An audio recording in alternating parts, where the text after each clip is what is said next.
The potential for this game is through the roof. Now, I agree, but I still think they need to deliver on Horde mode, and yeah, we're still waiting to hear back from exactly what they have planned for Horde mode, and I think, Horde mode is obviously going to do a great job at tapping into the potential this game has to offer. However, this post is a pretty good post that breaks down exactly what this game is doing well at the moment.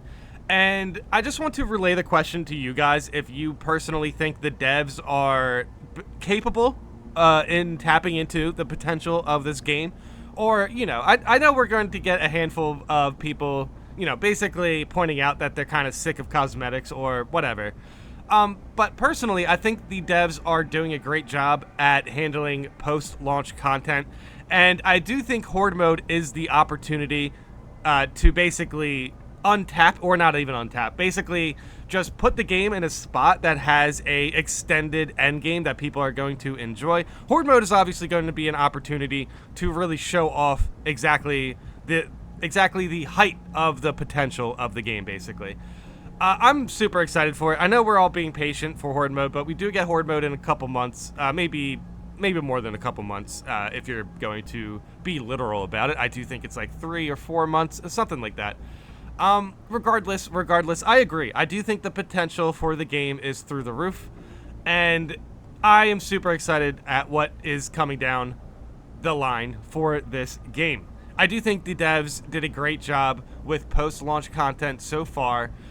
We just have a few issues here and there for patches that I do think we need a hot fix for Spore Mines soon, or at the very least, I think people are getting used to it. It's kind of weird. I've seen a few people saying they actually like the Spore Mine update, but we will hold on to that depending on how long the hot fix for Spore Mines takes. But still, I think, bearing a few mistakes here and there, I do agree that the potential for the game is through the roof right now. Horde mode is going to do an excellent job at adding some replayability.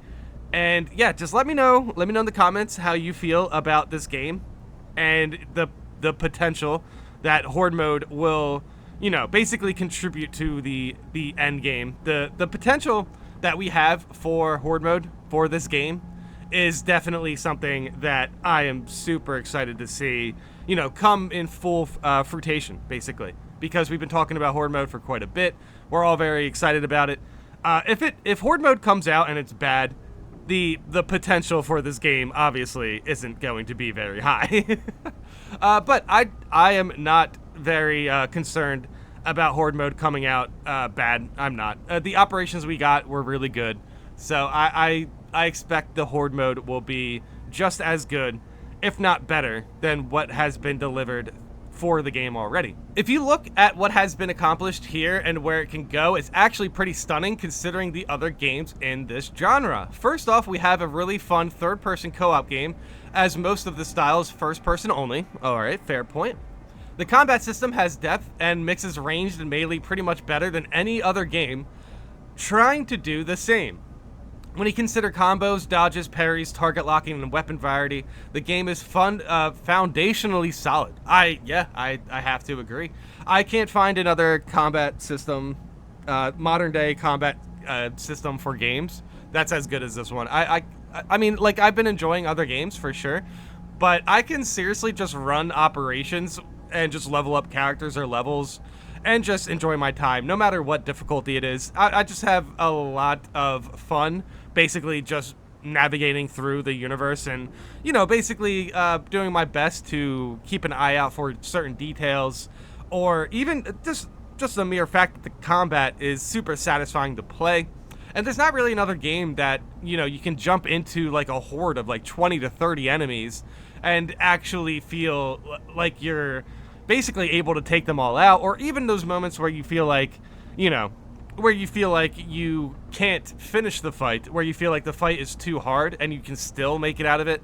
Like, I don't know. I just think the experience for Space Marine 2 is very unique. Now, I know Dynasty Warriors does something similar, but the combat for Dynasty Warriors just seems a bit too flashy for my tastes. Where Space Marines 2 basically has a very, grounded foundation, but at the same time, it's like, yeah, you're mixing up ranged and shooting. Like, the melee is good and the shooting is good. And yeah, there's a bunch of different ways for counterplay, and they really leave it in your hands that you have to basically start to understand the systems of parrying and dodging. Like, they really leave it in your hands of like how far you can get in the game. They'll throw a whole bunch of stuff at you. They will throw unwinnable fights at you, but somehow you can still make it out of it. And that's why I really enjoyed this game. And that word foundation is pretty key, because out of the box, this game has taken on and provided the hardest parts to get right and add in from the start. All right. A game like this, trying to add Tyranids as a DLC enemy would have struggled. Rigging models, animations, working out the enemy types, and making sure they had unique moves and animations, all would have been a pipe dream for a DLC due to the amount of development time. By tackling Tyranids at launch, they already have the hardest enemy type in 40k to place into a third-person action game, and it's all there, and looks amazing. I'm gonna have to agree with this. Yeah, the devs definitely nailed that aspect of the game, 100%. Tyranids definitely seem like a bit of a pain to get right. Orcs, Elder, Necrons, these are all much easier to build later, as they have humanoid until and would have the ability to work with existing assets. As they have humanoid until, I think they have a typo here, but yes, they are humanoids. Wait, Necrons, Orcs, yeah, I mean, they already did Orcs. Yeah, I see what they're saying, though. They have simple humanoid body structures, and Tyranids are basically Cthulhu's. Then there's the modes. Operations can only go up from here. The foundation is once again solid. There's classes, progression, cosmetics, and the desire to put in enough narrative to give your headcanon roleplay a home for your unique character. Yeah, I mean, I guess as far as, you know, cosplaying certain factions and, you know, basically giving, you know, not to mention these characters already have names and stuff. But yes, I do agree that the cosmetics give you a wide range of different vibes you can tackle to give your character basically a unique look. And yeah, you can do that like infinite amount of times. The customization in this game is very good. This can be expanded with any DLC and new modifiers to missions and new in-mission objectives. Surprisingly, we even have PvP, and it can grow and expand as well. It's fun and functional. I have to agree. I agree with PvP as well. It's definitely fun. It's definitely functional. PvP at launch definitely needed a little bit more, but I think that's only fair to say about the maps. As far as the gameplay, I'm really enjoying the gameplay. Dude, nowadays, people just can't, like, I'm not even talking about the people who don't like PvP crowd. I'm talking about the people who do like PvP and absolutely need a battle pass to enjoy it. Those type of players right now are just really, they don't like anything. They don't even like the game they play. You know what I mean? Those battle pass, dopamine hit type players that they need a new thing like every 2 seconds. They're only there playing the game because basically the battle pass has tricked them into relying on the dopamine. I know there's different ways to explain that, but basically I just couldn't jive with a lot of the modern day PvP games. It feels like the gameplay aspect of it it takes a backseat to the battle pass and what they can sell you part about it. It feels like the gameplay takes a backseat to the monetization, where in this, the PvP, the gameplay is like first and foremost what they wanted to improve, and what they wanted to sell is the gameplay for the PvP. And it's good. It's good. I was playing PvP the other day, and I have a great time playing it. I do understand, like, you know, basically stomping and certain matchmaking issues can get in the way of it. But the gameplay for PvP is definitely fun and functional. I agree with that. I can see a very bright future here. A lot of things were done properly at the start. 40k is going to be getting its Amazon series at one point. Let's also just point out that the Warhammer 40k episode of Secret Level was the only good episode of that series. So that's not by accident either. The Warhammer 40k universe, even though it has a lot to tell, can also show a lot just by showing battles. Like, they don't really even have to talk, and you can get something entertaining from Warhammer 40k. And as long as they invest in this game, expand it, make the co-op get replay and variety over time, it's going to be quite a fun ride. Yeah, I agree. I'm definitely looking forward to the future of this game. I definitely just wanted to range people's faith in the future potential of this game. But I think this person makes a lot of good points. The Tyranids coming out the way they did, they're basically perfect. Like every Tyranid enemy they add, or we've only had one Tyranid enemy added, and it was the Biovore. But pretty much all the unique extremists and everything really came out well. And I'm definitely looking forward to more Tyranid enemies. Yeah, I mean, no mention for Chaos though, huh? I think Chaos are a bit easier to deal with now that Disc Shamans are, they're more stationary than usual, and they have like better attack patterns and stuff. Interesting. Okay, let's go into the comments here. I'm going to try my best to find good critical comments, but definitely let me know in the comments your thoughts on the potential of Space Marine 2. I highly doubt this game will be expanded upon to the extent you describe. I think we'll be getting cosmetic packs, horde mode, and some more weapons and some operations, but that will be it. However, I think the game is a good indication of what is to come in Space Marine 3. Alright, so about Space Marine 3, I agree with what this commenter is saying, but for Space Marine 3, it's going to take a lot to get there. You know what I mean?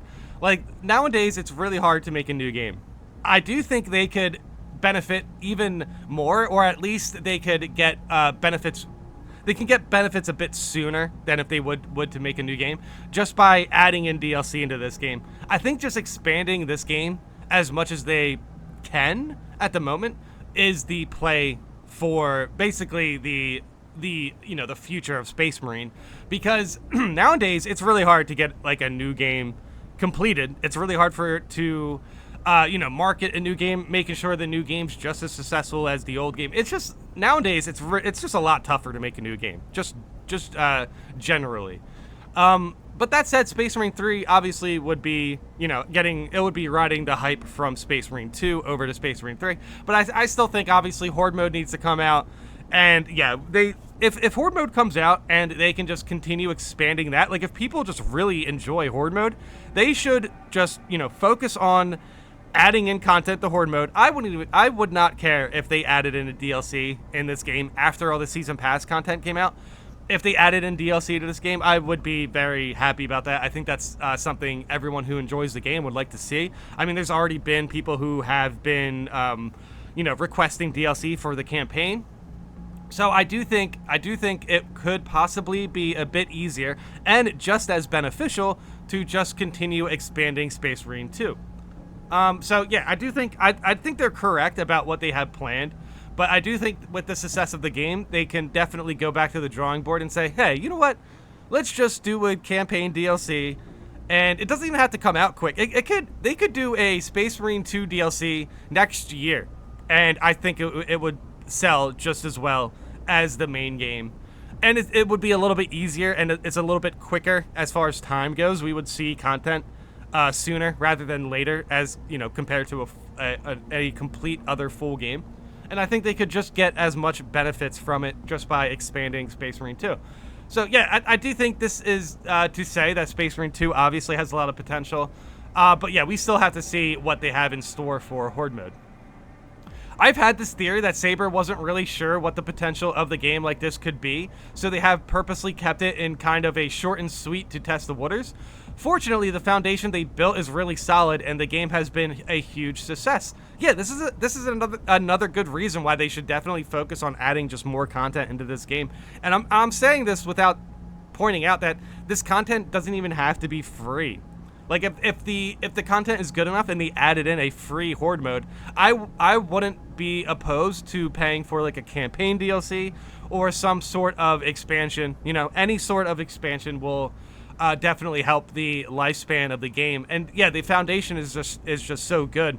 Like there could be a lot going wrong for the development for Space Marine 3 nowadays. It's just going to be a lot more expensive, and it's going to be less expensive and potentially just as rewarding just to expand Space Marine 2 a bit.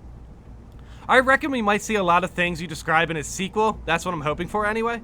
Yeah, I mean, either or I'm fine with, but I still think there's a lot to be said about how much potential Space Marine 2 has at the moment. The people who made this game most likely have been moved to other projects, or they are already working on Space Marine 3, while current game is being supported by a small team from other Saber studios.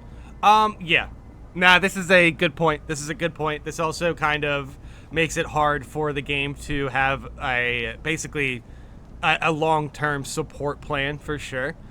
But that said, we still have Horde mode, and I really doubt that Horde mode is being worked on by just a handful of people. I still think they have a fair amount of devs working on this game just to deliver the rest of the season pass and, more content down the line. I mean, we still have a fair amount of content announced on the roadmap. Now, that said, a lot of the stuff's probably finished, like as far as weapons or whatever, but it's not like we had a lot of leaks. It's not like we had a lot of new leaks. So the thing is, we had cosmetic leaks and stuff, but my point is not everything that has been announced has been leaked. So it's not like Horde mode files are just sitting there and they're just not working on it. They are currently working on Horde mode, and I don't know if they can just have a super small, or they couldn't have too small of a team to develop Horde mode. So there's still potential there for new content that they haven't announced in the roadmap. But I do agree with what they're trying to point out here is definitely most of the devs are working either on a new game or on Space Marine 3. And if Space Marine 3 is already in development, that's a good sign as well. I will say that much. I am pretty much skeptical about Space Marine 3 if it hasn't, if it hasn't really been announced yet. It's the timeline from Space Marine 1 to Space Marine 2. There's a lot of time between those two games, so that's why I'm a little bit skeptical about about Space Marine 3. It could just take too long. So I do think I trust the devs. I trust the devs. I think they're doing a good job at what they have in store for us. I think they're doing a good job at what they delivered and also announcing and communicating what they have in store for us. So yeah, I'm excited for more information, but yeah, we're definitely gonna have to keep an eye on, the dev community updates and stuff. We're gonna have to keep an eye on what they want to announce and what they want to detail out for us when it comes to, looking down the pipeline of either Space Marine 3 or even more content for this game. But yeah, this person's right though. They definitely have a smaller team for sure. That's just how it works. This game is great, but any major game expanding things like new enemy races will be for Space Marine 3.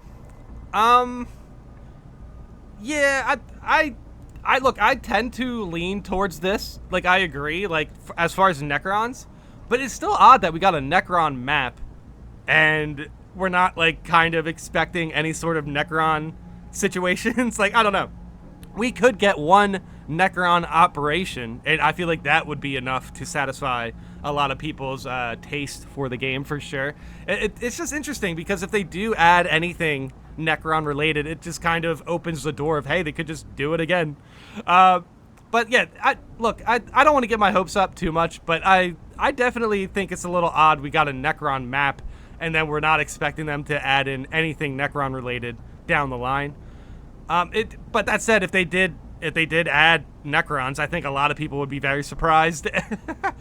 But yeah, I do agree, just because I don't want to get my hopes up. But obviously anything they add for Space Marine 3 is going to be a step up from what we see in this game. So regardless, Space Marine 3 is going to be very good. There won't be expansions for this game. All right, well, we'll see how well this ages. They'll keep adding operations and some new Chaos Tyranid enemies, maybe some more weapons, perhaps new classes, though probably will save those for Space Marine 3 and some PvP improvements. Okay, I mean, obviously this is still a fair take to have. New classes adding for... When it came to Space Marine 1 and Space Marine 2, I feel like, did they even add any classes, or did they just kind of improve the classes that we already had for Space Marine 1, But regardless, I don't think they're going to save everything for Space Marine 3. I do think PvP improvements is something that we can expect for this game, even though we did get a new map. I know we were supposed to get Prestige levels or something. That might just be for operations, but that's still something that is that is a aspect of operations they are expanding on. So just to say that there won't be any new expansions as far as like a full DLC expansion, there won't be any for this game is, you know, it's kind of a safe take to have, but it's still something I think the devs are capable of, is what I will say.